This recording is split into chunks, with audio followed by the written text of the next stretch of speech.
adelante por nuestra mañana, amigos míos. Entramos en nuestra última hora de las 3 que tenemos cada día para compartir la vida y todo lo que nos trae nuestra gente.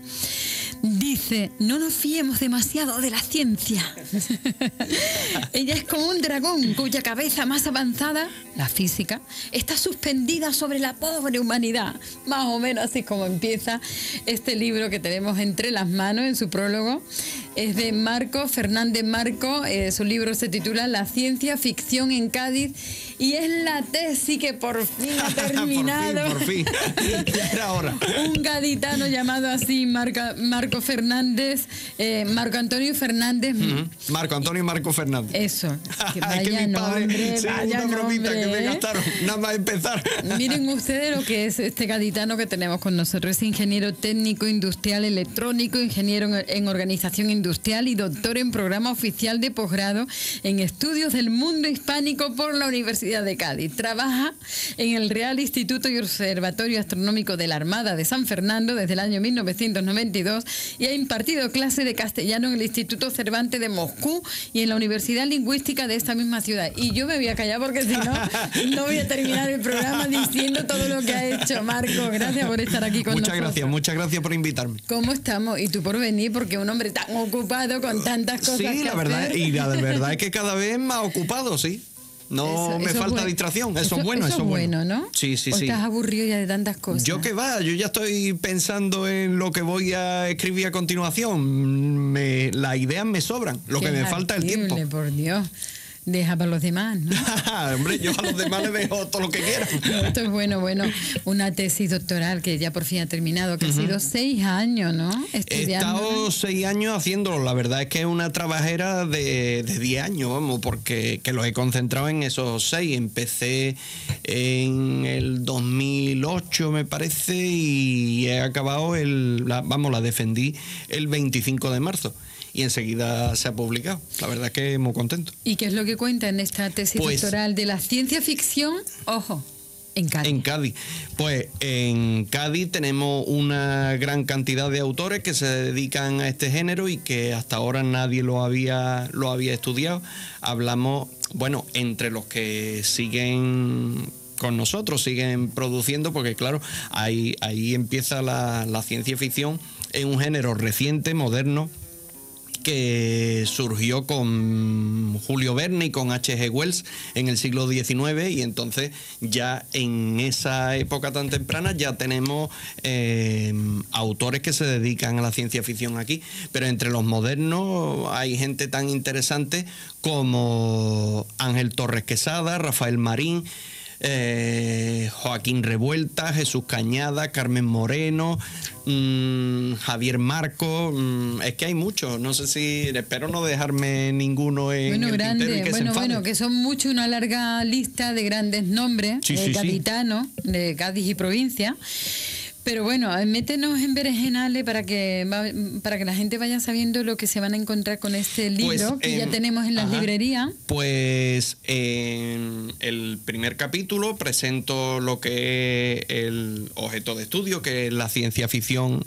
La ciencia ficción, pues claro, todo el mundo parece que sabemos lo que es la ciencia ficción, pero la ciencia ficción, ¿qué es lo que es? Eso, ¿qué es lo que es? Pues con las palabras más sencillas, ¿eh? Con las palabras más sencillas. La definición de ciencia ficción, hay tantas definiciones de ciencia ficción como autores del género. Cada uno aporta la suya. Yo creo, y esto es una opinión, que se suele en esas definiciones cometer un error, que es que cada autor considera ciencia ficción la ciencia ficción que le gusta a él, y el resto no es ciencia ficción. Entonces hemos aportado una definición que es un género literario en el cual simplemente pues la ciencia juega un papel fantástico. Heredero de la novela gótica inglesa, por supuesto, del racionalismo que hubo, el clima racionalista que hubo en el siglo XIX, de los cuentos de hadas de la antigüedad. Ten en cuenta, Manoli, que esos prodigios que se cuentan en los cuentos de hadas, esas alfombras mágicas que había antes, son las naves espaciales que hay ahora, los viajes maravillosos a países y a sociedades extrañas de Oriente, pues se han sustituido por los planetas y por las sociedades extraterrestres. Y bueno, en realidad estamos viviendo en un mundo que ya la ciencia ficción es que nos está quedando atrás también, porque la puerta de la cueva que se abría sola cuando decían los ladrones de Alibaba, ábrete sésamo, ahora va a cualquier supermercado y ya sin ni siquiera decir nada la puerta se abre y te deja pasar. O sea que de ciencia ficción nada. La estamos dejando real. Atrás también. Es todo real. Todo real. Bueno, y he visto así por encima, sí, las estaciones orbitales, también, las estaciones orbitales, las cuevas o los pasadizos subterráneos. De ¿no? todo hay, las sociedades secretas. Es que la ciencia ficción es un género muy amplio que además se ha caracterizado siempre porque cuando ha tenido una serie de temas, de argumentos que ha ido explotando y ha llegado un momento en que cansan por la repetición, pues enseguida ha sacado otros. Así sigue siendo la ciencia ficción. Los géneros que tiene a su alrededor, géneros de novela popular, por ejemplo la novela negra, también ha fagocitado argumentos, historias de la novela negra, incorporándolo a su acervo de obras, ¿no? Es un género que sigue siendo muy vivo. Todo lo que veíamos en las películas de ciencia ficción se está, con el paso de los años, haciendo realidad, ¿no? Sí, menos los taxis volando por el cielo, eso todavía está por ver. Pero el resto, a lo mejor no lo veremos nosotros. Alguien lo verá, hombre, ¿no? Si vas a Nueva York, todo el mundo, yo no he ido todavía, pero todo el mundo lo dice, que los taxis van corriendo, que parece que vuelan, pero bueno, es una de las cosas que todavía falta por cumplirse. Los robots que veíamos en aquellas películas ya se están viendo. Los robots, todos, los avances en la ingeniería genética, las casas automáticas. O las casas automáticas como la tuya, ¿no? Claro. Qué bonita. ¿Cómo se titulaba aquel libro? La casa automática. La casa automática, que es digna de que ustedes la lean. Terror y ciencia ficción. Cómo se adueñaba la casa del cerebro de los habitantes de esa casa. ¿Eso llegará a suceder?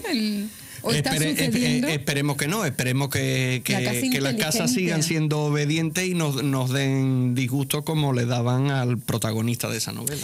Todos hemos visto, ¿no? Esas grandes películas de ciencia ficción. Esto nunca será verdad, esto nunca lo veremos, ¿no? Y cuántas cosas con el tiempo, ¿no? Vamos viendo. Sí, hay cosas que se... Como cuando congelaban a las personas y lo metían en cámara frigorífica y con los años lo descongelaban, ¿no? Hombre, hay cosas como esa, por ejemplo, que todavía no se están viendo, no sé si no se han descongelado todavía, pero están congeladas. Están congeladas. Como Walt Disney, ¿no? Sí. Bueno, Walt Disney realmente eso es una leyenda urbana. Mucha gente cree que Walt Disney está congelado a la espera de que lo descongelen, pero en realidad lo tenía su viuda en el salón de su casa, en una urna, la ceniza de Walt Disney. Vamos, yo eso es lo que he leído, ¿eh? No sé eso si... nos dicen la historia, sí, ¿no? Sí, bueno, yo también creía eso, ¿eh? Bueno, la ciencia ficción tiene esas dos variantes, tiene muchas cosas que se han cumplido y que ya son habituales o están a punto de serlo, como el viaje a Marte, que tarde o temprano pues se hará, ¿no? Incluso quieren hacer un reality show de la colonización de Marte, y hay, no sé si uno seguro, pero no sé si dos candidatos a ese reality show españoles para participar en ese programa, ¿no? Hay otras cosas que no se sabe si alguna vez se van a cumplir, como esa que tú dices de la criogenia, ¿no? De congelar a una persona que está muy enferma a la espera de que se pueda encontrar la solución para esa enfermedad, ¿no? El cáncer o cualquiera que se te ocurra, y poderla descongelar y curarla. Y hay otras cosas que es mucho más difícil que se cumplan, pero que no se dejan de ser interesantes y divertidas literariamente, como puede ser, por ejemplo, la posibilidad de viajar en el tiempo, ¿no? La máquina del tiempo, desde H.G. Wells, que tanto para atrás como para adelante, tanto, ¿no? Para atrás como para adelante. Bueno, una de las... ¿Cree que eso podrá ser realidad? Yo sinceramente creo que no puede ser realidad, pero hay tantas cosas en la ciencia ficción que hace hace 150 años o menos se creían como imposible y se han terminado cumpliendo, que a cualquier cosa que uno dijera que esto es imposible habría que decirlo con la boca o en bajito. Bueno, ¿no? y tacharlo de loco, ¿no? Los científicos tenéis que estar locos, los científicos, para bueno, creer. yo científico no soy, yo ya soy de letra. De letra. Ah, bueno. Compagina las dos cosas, Compagino ¿no? las dos cosas, sí. Por eso precisamente he hecho una tesis sobre la ciencia ficción, porque yo un poco soy en parte, formo parte de la ciencia y en parte de las letras, ¿no? Y bueno, no sé qué me había preguntado. Que si estáis locos los científicos para creer en cosas que los demás no creemos. Bueno, los científicos no es que estemos locos los científicos, es que loco está todo el mundo. Ya dice el refranero español que de poeta y de loco todos tenemos un poco, ¿no? Bueno, hay muchas ideas que parecen locuras hasta que terminan cumpliéndose. ¿Quiénes son los que tú más admiras en este mundo de la ciencia ficción? Hay muchos. Hombre, Julio Verne pues era una literatura más bien aventurera, más bien optimista. Julio Verne y H.G. Wells encarnan ellos dos, siendo los padres de la ciencia ficción.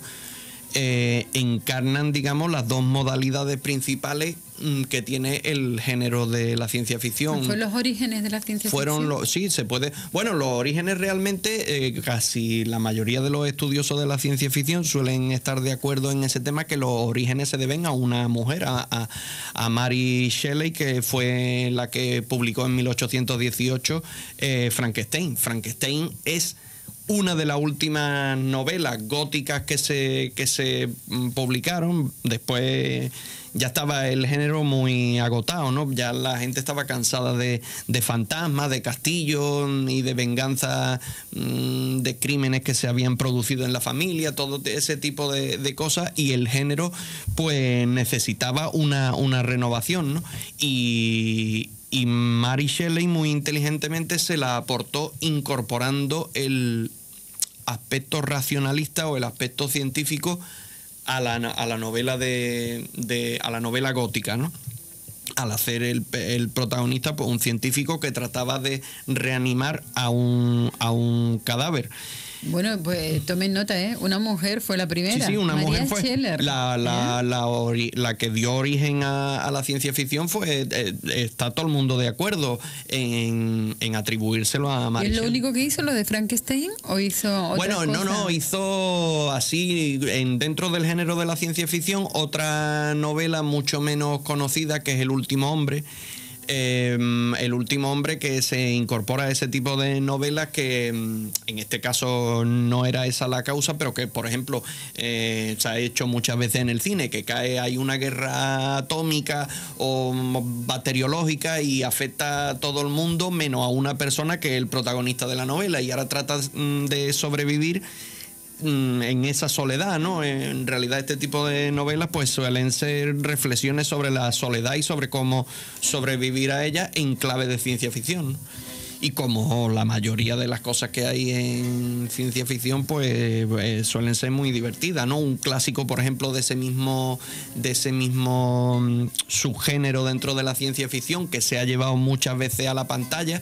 Una de las últimas versiones era una película de hace unos años protagonizada por Will Smith, una novela de Richard Matheson que se llama Soy Leyenda, en la cual pues se esparcía en el planeta Tierra una especie de virus que convertía a todo el mundo en vampiros, menos al protagonista, porque tenía una característica especial en la sangre, y entonces se libraba de ello y se dedicaba a sobrevivir en un mundo de vampiros en el cual, que es lo interesante de la novela, el monstruo era él, porque los vampiros habían pasado a ser normales y él era una reliquia del pasado, ¿no?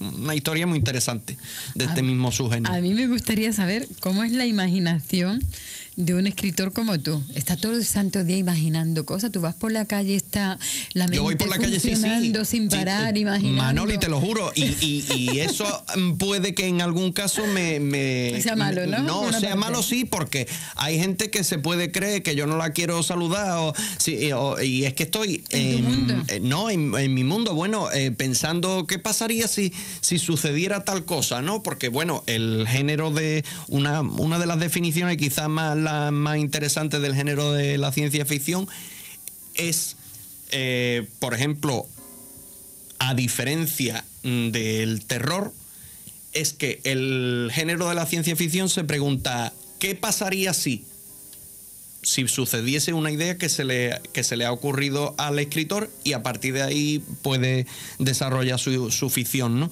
Y por diferencia con el género del terror, que la pregunta sería, Dios mío, ¿qué pasaría si?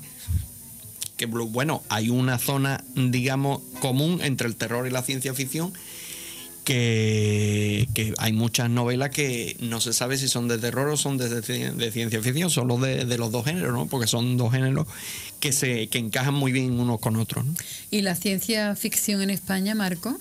Sí, pues la ciencia ficción en España surgió muy tarde porque por varias causas. Bueno, no solo en España, sino en el resto del mundo hispanohablante surgió muy tarde. Yo lo cuento en la tesis, que el mismo Jorge Luis Borges, en la introducción a la primera publicación, que fue en 1940, de La invención de Morel, una novela de Bioy Casares, pues él decía que las historias de imaginación razonada, refiriéndose a la ciencia ficción, en el ámbito hispanohablante, pues eran muy raras. No se cultivaba ese género. En el caso de España ha surgido muy tarde por varios motivos, porque nosotros siempre hemos sido un país muy atrasado científicamente, y podemos volver a serlo porque a fin de cuentas la ciencia es muy cara, hay que mantener mucho dinero para estar a la última. Y por otro lado, también tradicionalmente nosotros hemos sido un país que desde el punto de vista literario siempre hemos condenado mucho la fantasía, los vuelos de fantasía. Siempre hemos sido un país... Pero ahí tiene a Don Quijote de la Mancha. Ahí tiene a Don Quijote de la Mancha que de hecho... Con su imaginación al poder y su ciencia ficción. Sí, tiene su parte de ciencia ficción, y ahí entre los precursores de la ciencia ficción lo incluyo precisamente porque, por ejemplo, tiene el bálsamo de Fierabras, que era un medicamento que incluso Cervantes lo dice, lo dice el Quijote en realidad, podía cortar a alguien por la mitad, volverlo a encajar después de untarlo con el bálsamo de Fierabras y quedar tan campante. Eso para mí, desde luego, es ciencia ficción pura. Qué bueno, y también se tuvo una intuición y se adelantó a los tiempos en algo que dejó escrito uno de los grandes, ¿no?, de la escritura, como fue Lope de Vega. Ah, sí. Te lo leo. Léelo porque yo de memoria no me acuerdo. Dice, es célebre la intuición atribuida a Lope de Vega, explica él en el libro, sobre la transmisión electrónica de la información. Esto es lo que decía en estos versos Lope de Vega. Con la rapidez del rayo las noticias han venido. ¿Quién sabe si con el tiempo vendrán con el rayo mismo? ¿No se equivocó? Esto es genial. No se equivocó. No se equivocó. Es genial. Pues en cuestión de precursores, recojo a un hombre, a un periodista de nuestra tierra, muy interesante, que se llama Manuel Osorio y Bernard, que hoy en día está totalmente olvidado, pero que en su día escribió Manuel Osorio y Bernard. Manuel Osorio y Bernard. Sí, de Cádiz. Es un periodista que escribió una serie de artículos. Bueno, él colaboraba en muchos periódicos, y en esos artículo hacía un repaso entre broma y vera a todos los avances y progresos que se estaban produciendo en el siglo XIX. Entonces yo recojo muchos párrafos de esos artículos y los comento porque es de verdad un hombre interesante. Progresos y extravagancia se titulaba el libro en el que él, en una antología de sus artículos, y ese libro desde luego había que volver a publicarlo. Un hombre, ya digo, muy interesante y completamente olvidado. Dinos algo de él. Bueno, pues si puede... los comienzos, espérate. Sí, en los comienzos, yo qué sé, tiene artículos en los que comenta, por ejemplo, una cosa que era muy interesante, que era cuando tú te amputas un brazo o una pierna, al accidentado, a la persona que le pasa eso, inconscientemente la parte del cerebro que dominaba esa extremidad, claro, entonces sigue teniendo sensaciones, por ejemplo, de picor o de dolor. En la parte que le falta. En la parte que le falta. Y nosotros ya a ese fenómeno nos hemos acostumbrado y la medicina lo conoce, le llama, de hecho, con los que empezaron a estudiarlo le llamaban a ese efecto phantom limbs, extremidades fantasma, ¿no? Uh-huh. Pero es muy interesante, y eso lo recojo en el libro, que en aquella época, en el siglo XIX, cuando se descubrió este efecto, eso se creía que era la prueba de la existencia del alma. Como te seguía picando y no estaba, y no estaba, pues era que tu alma seguía teniendo esa extremidad, ¿no? Es una cosa muy curiosa que Manuel Osorio y Bernard comenta en uno de sus artículos. ¿Y qué más cosas sobre la ciencia ficción en Cádiz nos descubres en tu libro? Pues muchas. Mira, por ejemplo, Ángel Torres Quesada, que estuvo en tu programa hace poquito. Uno de los grandes. Presentando El final del origen, que es su última novela. Pues este autor escribió el grueso de su producción en Editorial Bruguera, en la época en la que habían las novelas de Aduro, ¿no? Le llamaban así un poco despectivamente, pero la verdad es que él supo hacer una obra que excedía en muchos casos y en muchos aspectos de los condicionamientos editoriales que existían en aquella época, ¿no? Que además hoy nos puede parecer ciencia ficción casi, pero en aquella época, para escribir una novela de ciencia ficción, eso está ya hoy totalmente superado, pero en aquella época tenías que adoptar un seudónimo anglosajón. ¿Ah, sí? Sí, porque nosotros, a fin de cuentas, el mundo políticamente había salido de la Segunda Guerra Mundial, y los vencedores, pues ya se sabe, habían sido los Estados Unidos, los Estados Unidos solo no, los aliados, pero vamos, principalmente los Estados Unidos, y por otro lado la Unión Soviética. Y como nosotros, en la época de Franco, pues evidentemente hubo un acercamiento hacia Estados Unidos y un alejamiento de la Unión Soviética, y los que en aquella época dominaban el mundo pues tenían apellidos ingleses, y además en donde se producían los avances científicos, que la ciencia ficción se ocupa en gran parte de ellos, se producían allí. Pues claro, para tener salida tenías que ponerte un seudónimo anglosajón, no podía escribir o publicar bajo tu propio nombre. Ese estado de cosas empezó a cambiar cuando apareció en este país una revista de ciencia ficción y de fantasía y de terror buenísima, que de hecho llegó a durar 149 números, que era Nueva Dimensión. Ahí Nueva Dimensión, pues, además de publicar, no solo, que eso es una labor que hizo y que es muy de agradecer, que no solo publicó o no solo se limitó a lo fácil, a publicar autores ingleses y norteamericanos, que en aquella época es verdad que de todas maneras copaban el mercado, sino que publicó autores franceses e incluso rusos, soviéticos, que la ciencia ficción soviética pues a lo mejor no es muy conocida y es muy interesante, ¿no? Yo la conozco un poco mejor. De hecho, ahí en la tesis, en el primer capítulo, como te decía al principio, de la ciencia ficción, donde planteaba una definición del género pues además hago un repaso de lo que es la ciencia ficción mundial antes de hablar de la ciencia ficción en España, y luego voy, digamos, centrando el tema. Luego, hasta por último, Cádiz, hasta claro. llegar a Cádiz, la ciencia ficción en Cádiz. Bueno, también habla ciencia ficción o no, de la Atlántida, ¿no? Sí, tengo que hablar un poco de la Atlántida. La Atlántida, bueno... ¿Está en el Coto Doñana o no está en el Coto? ¿O está en Santipetri? ¿Dónde está? Está en todas partes.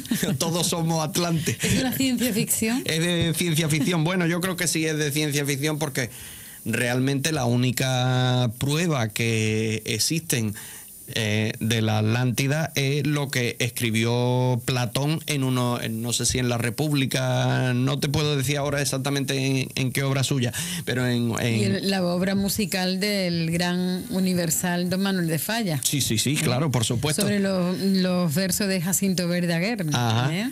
Pues la Atlántida ha dado lugar a varias obras interesantes, como una que se llama precisamente La Atlántida, de un autor francés que es Pierre Benoit, y ahí también sale a colación de uno de los precursores de la ciencia ficción, que era un marino que está enterrado, de Cádiz, que está enterrado en el Panteón de Marinos Ilustres, que es Pedro de Novo y Colson. Un hombre muy interesante que apoyó con una gran visión de futuro, porque de hecho apoyó el arma de los submarinos, y fue de los pocos que veían que la guerra del futuro marítima pues iba a pasar también por los submarinos, ¿no?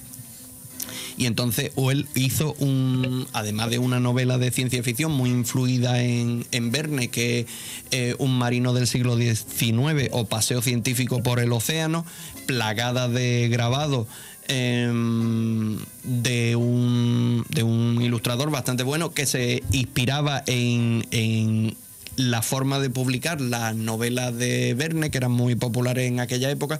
Pues este hombre hizo un estudio también sobre las discusiones o las tesis principales que había en aquella época sobre la posible existencia de la Atlántida. Todo eso hay que mencionarlo. Bueno, pues, ¿el libro está dirigido a quiénes?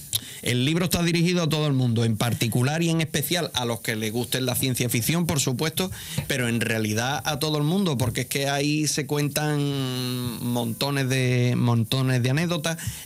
Por ejemplo, me preguntaste antes de la anécdota y ya se me fue el santo al cielo, como me pasa muchas veces. Empecé a hablar de... Es que quiere decir muchas cosas. Sí, quiero decir muchas cosas y no tenemos tiempo. Y el tiempo se nos va. Y el tiempo se nos va.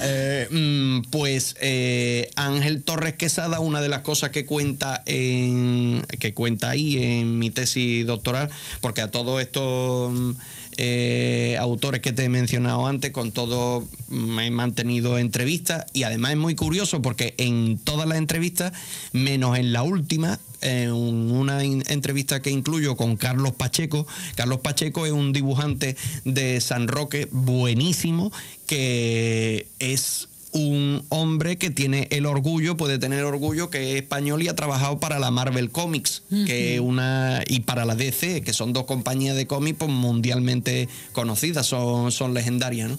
Y en este caso, pues él aportaba una visión sobre los superhéroes, que los superhéroes yo creo que se pueden considerar como parte también de la ciencia ficción, incorporan muchas cosas que se utilizan en la ciencia ficción. Y en realidad todo esto venía a que la entrevista de cada uno de ellos, aunque las preguntas son las mismas, pues cada uno tiene una personalidad totalmente distinta y te cuentan cosas que no se parecen una a otra para nada, vamos, es alucinante.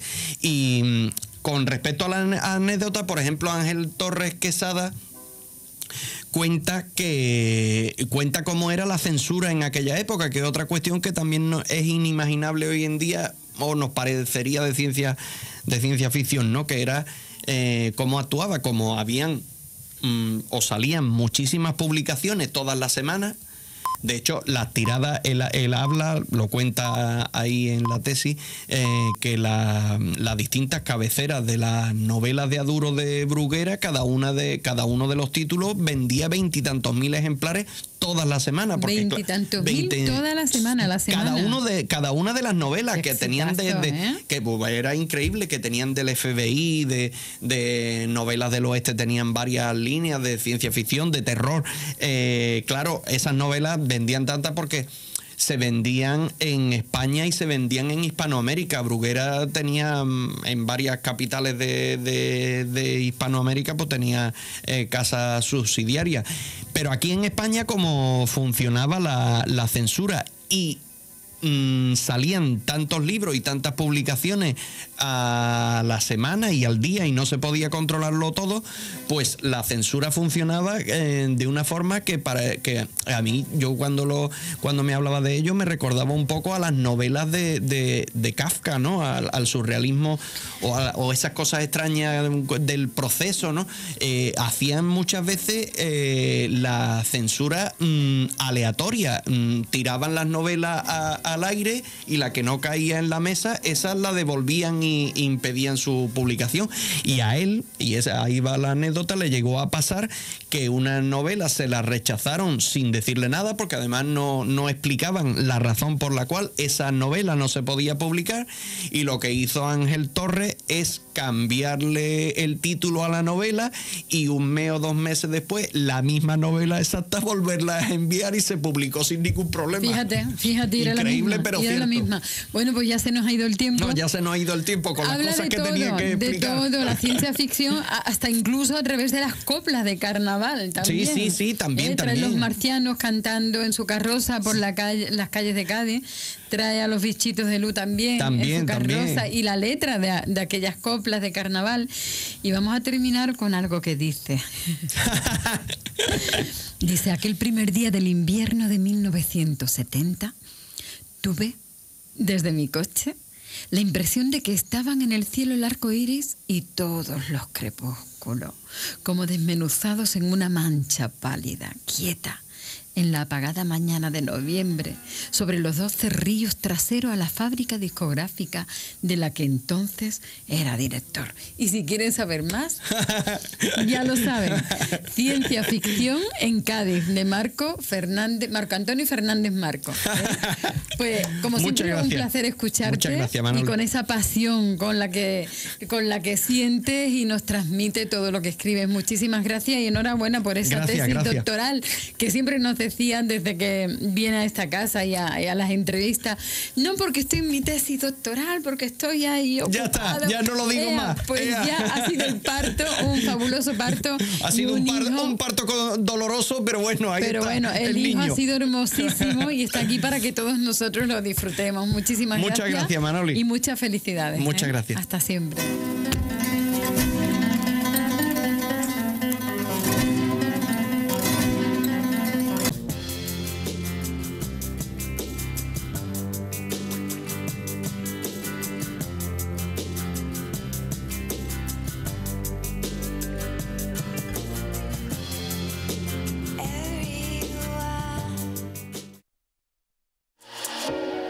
Ya tienes a tu disposición la nueva aplicación móvil oficial de turismo de tu ciudad, Cádiz Turismo.